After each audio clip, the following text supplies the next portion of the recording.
नमस्कार दोस्तों। Top 20 headlines 3 जून 2021। आइए शुरू करते हैं। एनएचआरसी के नए अध्यक्ष होंगे जस्टिस अरुण मिश्रा।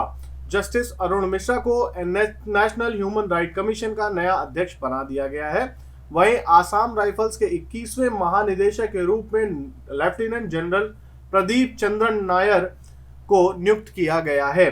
तो lieutenant general Pradeep Chandran Nair Assam rifles के 21वें महानिदेशक के रूप में पदभार ग्रहण करेंगे। वाइस एडमिरल रवनीत सिंह को नौसेना का उप प्रमुख बनाया गया है।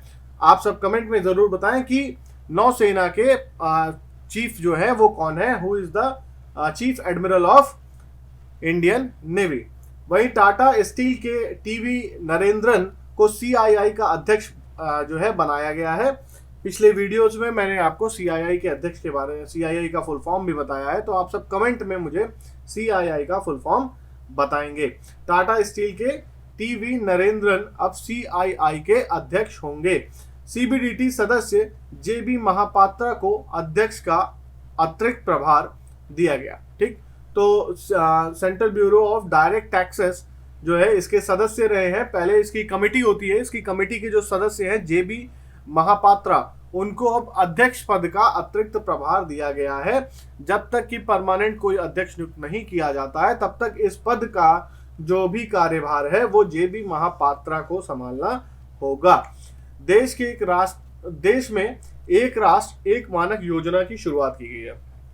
जी हाँ, जैसे कि पहले भी जिक्र हुआ है कि अब भारत एक वन नेशन वन पॉलिसी के तहत चलने वाला है और भारत में एक देश में एक सरकार की भी योजना बनाई जा रही है और कई तरह के राष्ट्रीय मानक जो कि देश में एक जैसे होने चाहिए, कभी किसी स्टेट में अलग, कभी किसी स्टेट में अलग।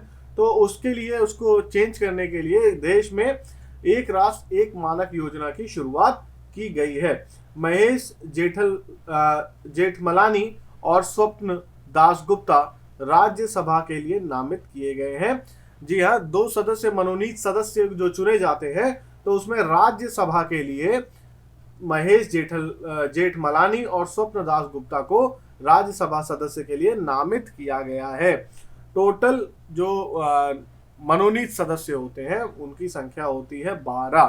ठीक, तो अब राज्यसभा में और लोकसभा में कितने कितने, उसको आप कमेंट बॉक्स में कमेंट करके मुझे बताएंगे। ये पॉलिटी का बहुत इंपॉर्टेंट क्वेश्चन है, कई बार पेपरों में पूछा गया है। तो फिलहाल राज्यसभा के लिए 2 सदस्य जो महेश जेठमलानी है और स्वप्न दासगुप्ता, इनको राज्यसभा का मनोनीत नया सदस्य नियुक्त किया गया है। WHO ने सिनोवेक बायोटेक के टीके को इमरजेंसी यूज की मंजूरी दे दी है। ठीक है, तो सिनोवेक बायोटेक है जिसने कोविड-19 जो कोविड का इस समय दौर चल रहा है उसके लिए इन्होंने क्या किया है कि सिनोवेक बायोटेक को जो है इमरजेंसी यूज के लिए मंजूरी दे दी है। आरबीआई ने शिवाजीराव भोसले सहकारी बैंक का लाइसेंस रद्द कर दिया है। ठीक, तो हाल ही में हमने ये भी देखा है कि आरबीआई ने कई सारे बैंकों का जो है लाइसेंस रद्द किया है। वो सारे बैंक जो कि मिनिमम जो रिक्वायरमेंट्स हैं उनको फुलफिल नहीं कर पा रहे हैं या किसी भी तरह की अनियमितता में लगातार जो है उसमें लगे हुए हैं, तो उनको जो है आप वार्निंग देते हुए और उनकी जो मापदंड है उसको पूरा ना हो जा पाने के दृष्टिकोण से आरबीआई ने इनके लाइसेंस को रद्द कर दिया है। तो शिवाजीराव भोसले सहकारी बैंक का लाइसेंस रद्द हो गया है।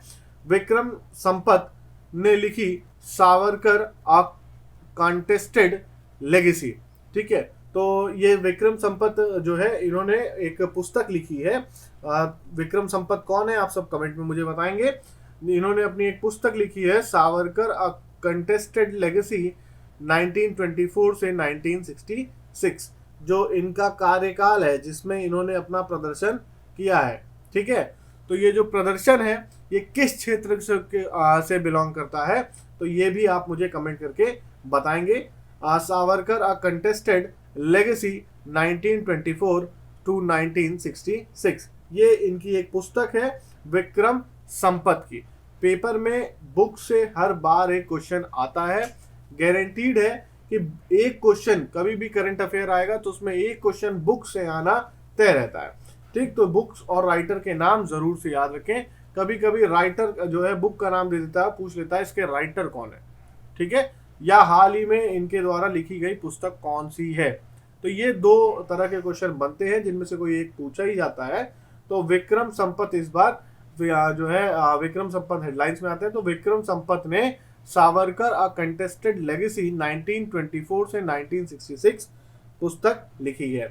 रवि शास्त्री की पहली पुस्तक, रवि शास्त्री कौन, हमारे भारतीय जो क्रिकेट टीम है उसके मुख्य कोच है रवि शास्त्री। उन्होंने लिखी है पुस्तक star gazing the player in my life, star gazing the player in my life, जो कि इसी साल रिलीज होने की जो है कंडीशन में है। मोस्ट प्रोबेबली चांसेस है कि इसी साल इस पुस्तक को रिलीज कर दिया जाएगा। रवि शास्त्री की पहली पुस्तक star gazing the player in my life. Madhya Pradesh सरकार ने की अंकुर योजना, ठीक है। तो ये अंकुर योजना क्या है, जो देखिए अंकुर योजना में कुछ लोग खाने पे जा सकते हैं, लेकिन ये जो है जो अंकुर योजना है मध्य प्रदेश सरकार ने मानसून के मौसम में पेड़ लगाने की जो है शुरुआत की है। तो पेड़ लगाने के लिए जो भी मानसून के मंथ में जो यहाँ आगे आएगा उन लोगों को सम्मानित भी किया जाएगा। मध्य प्रदेश सरकार ने यही पहल के तहत अंकुर योजना शुरू की है। टीसीएस ने एम्स्टर्डम नीदरलैंड में अपना पहला यूरोपीय नवाचार खोला, ठीक है। तो टीसीएस ने अपना जो कार्यक्षेत्र है वो एम्स्टर्डम नीदरलैंड में पहुंचा लिया है और अपना पहला यूरोपीय, जो यूरोप को कनेक्ट करने के लिए उन्होंने अपना केंद्र बनाया है, वो कहाँ पे उसको खोला है, एम्स्टर्डम नीदरलैंड में। भारत की सबसे बड़ी ऑनलाइन फार्मेसी बनने के लिए फार्मेइज ने मेडलाइफ का अधिग्रहण कर लिया है, ठीक है। तो भारत के अंदर जो है कई सारी फार्मेसी काम करती हैं, जिसमें से फार्माइजी जो है उसने मेडलाइफ को अधिग्रहण कर लिया है और अधिग्रहण के बाद फार्माइजी जो है वो क्या हो गई है, भारत की सबसे बड़ी ऑनलाइन फार्मेसी बन गई है। यूटा जैज, यूटा जगह है, यूटा जैज के जॉर्डन क्लार्कसन, ये एक जो है बास्केटबॉल प्लेयर है, बास्केटबॉल प्लेयर जॉर्डन क्लार्कसमैन। तो पेपर में क्वेश्चन ऐसा आता है जॉर्डन क्लार्कसमैन किस खेल से संबंधित हैं, तो ये बास्केटबॉल से संबंधित है। ये कहाँ के निवासी हैं, तो ये यूटा जैज, ठीक है, ने 2021 का 6th man of the year का अवार्ड जीता है। बास्केटबॉल के क्षेत्र में जो अवार्ड दिया जाता है उसमें 6th man of the year का अवार्ड जो है इस साल 2021 के लिए जॉर्डन क्लार्कसन को दिया गया है। दुबई में एशियाई मुक्केबाजी चैंपियनशिप में संजीत ने स्वर्ण पदक जीता, ठीक है। जो लुइस हैविट है उनको जो है इन्होंने कजाकिस्तान के जो 5 बार मुक्केबाज चैंपियन भी रहे हैं, 91 किलोग्राम के जो है वेट कैटेगरी में इन्होंने जो है ये स्वर्ण पदक जीता है, ठीक है। तो 5 बार जो कजाकिस्तान के 5 बार चैंपियन रहे जो है हैविट है, उनको हराते हुए संजीत ने स्वर्ण पदक जीता है। वहीं इसी मुक्केबाजी चैंपियनशिप में मैरी कॉम को जो है रजत पदक मिला था, ठीक है, रजत पदक उन्होंने जीता है। वहीं पुरुषों के जो श्रृंखला है उसमें संजीत ने स्वर्ण पदक हासिल कर लिया है। टेनिस टूर्नामेंट फ्रेंच ओपन, ठीक है। तो फ्रेंच ओपन, पहली चीज तो फ्रेंच ओपन पूछा जाता है कि फ्रेंच ओपन जो है किस तरह के कोर्ट पे खेला जाता है। तो फ्रेंच ओपन कैसे खेला जाता है, क्ले कोर्ट पे खेला जाता है, ठीक। तो उसमें से नाओमी ओसाका ने अपना नाम वापस ले लिया है, ठीक। तो नाओमी ओसाका ने फ्रेंच ओपन टेनिस टूर्नामेंट से अपना नाम वापस ले लिया है। वो इस साल फ्रेंच ओपन टेनिस टूर्नामेंट में प्रतिभाग नहीं करेंगी।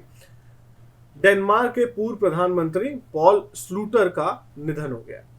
डेनमार्क के पूर्व प्रधानमंत्री रहे थे पॉल स्लूटर, उनका निधन हो गया। तंबाकू नियंत्रण के प्रयासों में WHO द्वारा डॉक्टर हर्षवर्धन को सम्मानित किया गया है। जो WHO है वो हर साल जो है कि विभिन्न क्षेत्रों में कार्य करने वाले जो सबसे उम्दा प्रदर्शन करते हैं, सबसे ज़्यादा एफर्ट्स लगाते हैं, उनको जो है हर साल प्रेस्टीजियस अवार्ड से सम्मानित करता है।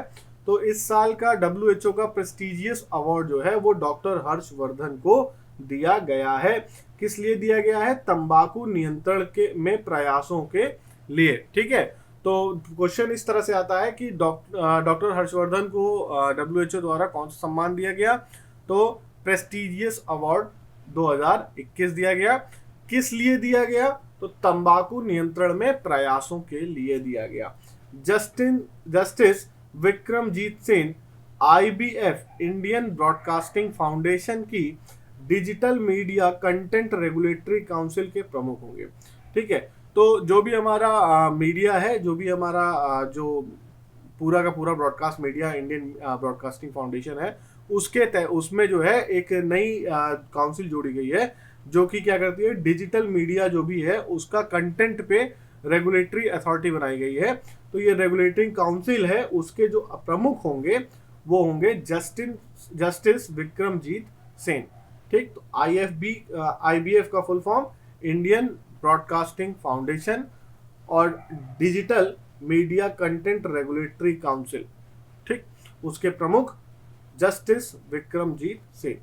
तो ये थे आज के 20 प्रमुख समाचार। तो इस श्रृंखला को इसी तरह से आगे बढ़ाते रहेंगे। मिलते हैं अगली वीडियो में। और साथ ही साथ जाते जाते एक रिक्वेस्ट, जिसने सब्सक्राइब नहीं किया है चैनल वो प्लीज़ सब्सक्राइब कर लीजिए, बेल आइकन दबा लीजिए। वीडियो पसंद आ गई हो तो लाइक का बटन ज़रूर दबा दीजिएगा। मिलते हैं अगली वीडियो में, तब तक के लिए जय हिंद, जय भारत।